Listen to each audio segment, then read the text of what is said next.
Dekalidad daw ang eroplanong sinakyan ni DILG Secretary Jesse Robredo. Kaya ayon sa kumpanyang may-ari nito, nakapagtatakang pumalya ito. Ang piloto nitong si Jessup Bahinting, magaling at madalas din daw magpiloto para sa mga VIP. Nakatutok live si Alan Domingo ng GMA Cebu. Alan? Mel, hindi pa rin nawawala ng pag-asa ang mga kamag-anak at kaibigan ni Captain Jessup Bahinting dito sa Cebu na matatagpuan itong buhay kasama sina Secretary Robredo at ang Nepalese pilot nito. Kilala sa Cebu si Captain Jessup Bahinting hindi lang bilang piloto. Itinuturing din siyang local hero. Ilang business na siyang nakatulong sa pagligtas sa ilang kababayan. Nitong nakarang linggo, mula Cebu, lumipad pa kami din si Bahinting upang maghanap ng antivenom para sa isang empleyado ng zoo na natuklaw rin ng kubra. He's considered a hero. As a matter of fact, we were planning to award him on Charter Day. Nitong Sabado, kinumusta pa nito ang empleyadong natuklaw ng ahas. Itaksan nga okay na, inanabitaw. Then, mato siya nga, praise the Lord. Muari tato siya na ako, mutanaw siya na ako, wala na siya kita na ako niya. Siya mo na missing na niya, ako nang buhi. Ayon kay Antonio Giredini, training director ng Aviators, isang magaling na piloto si Bahinting at madalas din daw maglipad ng mga VIP. He's always been very actively involved in flying.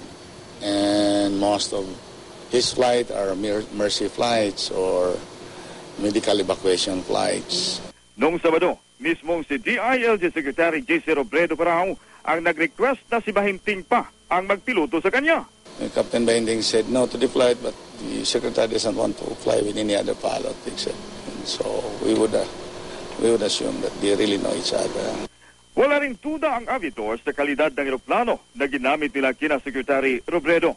Ito ang hitsura ng Piper Seneca RPC 4431, isang six-seater na eroplano na may dalawang makina at binili sa Amerika. 12 taon na raw ito sa kanila.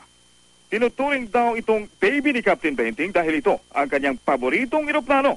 Kaya naman, isa itong palaisipan sa mga kasamahan nilang piloto sa Mactan Airport ang sinasabing pagpalya nito. Kanina, tumigil sa paglipad ang mga piloto ng mga chartered flights sa Cebu bilang simpatya sa trahedya ng kasamahan nila. Pag ganyan, talagang nagdi-declare kami ng cancellation of flights.